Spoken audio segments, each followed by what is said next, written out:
안녕하십니까. 4월 22일 1위 통신사 기업인 SK텔레콤의 고객 유심 정보가 해킹되는 사건이 발생했습니다. 많은 분들이 놀라셨을 텐데요. 2023년 1월에도 LG U+가 해킹되는 사건이 일어났는데 불과 몇 년도 지나지 않아서 이 SK텔레콤이 해킹받는 사건이 일어난 것입니다. 그리고 가장 최근에는 현대자동차도 해킹을 받았다고 하는데 이것이 정말 우연인지 정말 모르겠습니다.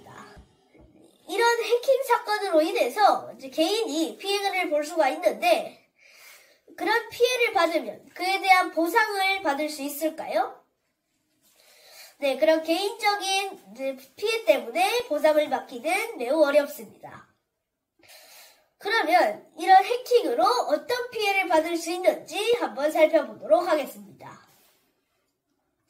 먼저 첫 번째로는 이 해커가 남의 개인정보로 통신사를 속여서 이 피해자의 전화번호를 자신의 그 유심으로 이전할 수 있는데 이것을 유심 스와핑이라고 합니다.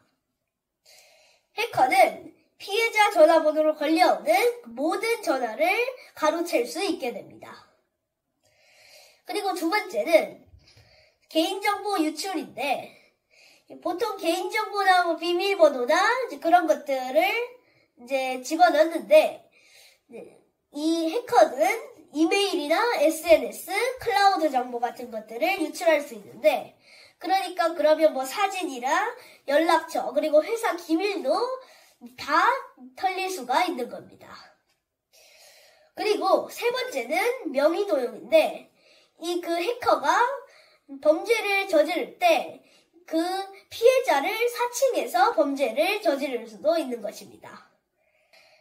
그러니까 이것은 기업뿐만이 아니라 국가에서도 피해를 볼 수 있기 때문에 국가도 조치를 취해야 할 문제인데요. SK텔레콤에 2,500만 명이 사용 중인데 그 2,500만 명의 고객의 그 유심 정보가 유출이 됐는데 이 2,500만 명을 다 유심을 교체하려면 최소 6개월이 걸린다고 합니다. 그러니까 이제 이 6개월까지 기다려야 되는 거잖아요. 그러니까 이 유심 교체를 하기 전에 그 자신이 어떤 피해를 입었는지를 확인할 수 있는 이제 몇 가지 방법을 이야기해 보겠습니다.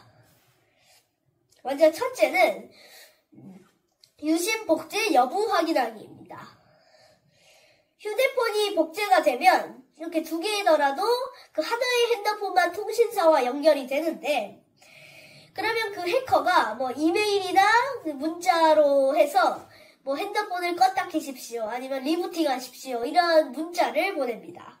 그러면 그 피해자가 휴대폰을 껐다가 켜는 순간에 그 틈을 노려서 자신의 복제본과 그 통신사를 연결을 시켜서 그렇게 해킹을 하는데 그러면 그 모든 문자 전화는 다 이 해커에게 넘어가는 것입니다. 그리고 두 번째는 유심보호 서비스 외에 다른 정보보호 서비스는 신중하게 해야 하는데요. 예를 들어서 유심보호 서비스는 타인이 그 고객 유심 정보를 복제 또는 탈취를 해서 다른 기기의 통신 서비스를 접속하는 것을 차단하기 때문에 꼭 필요합니다. 하지만 그 외에 다른 비밀번호 설치는 이번 해킹과는 관련성이 멀기 때문에 당장 설치가 급한 게 아니라는 것이 전문가들의 조언입니다.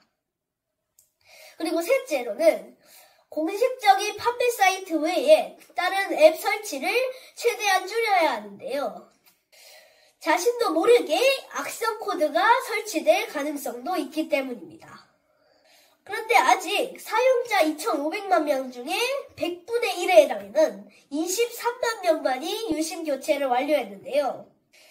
그러니까 아직 유심 교체를 하지 않으신 분들도 이러한 정보를 통해서 잘 대응을 해서 꼭 소중한 재산을 지킬 수 있었으면 좋겠습니다.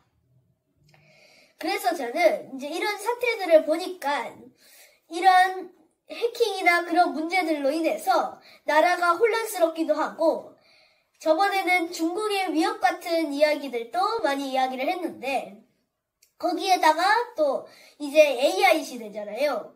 그러다 보니까 중국의 위협에 이런 혼란스러운 그런 시국에 AI가 일자리까지 다 가져가 버리면 정말 살아남기 힘든 그런 시대가 될 거라는 생각이 들었고, 그러니까 저는 그런 것을 알고 있으니까 알고 있는 사람답게 더 열심히 행동을 해서 꼭 이런 시대에서, 혼란스러운 시대에서 살아남을 수 있는 사람이 되도록 열심히 살아야겠다고 생각했습니다.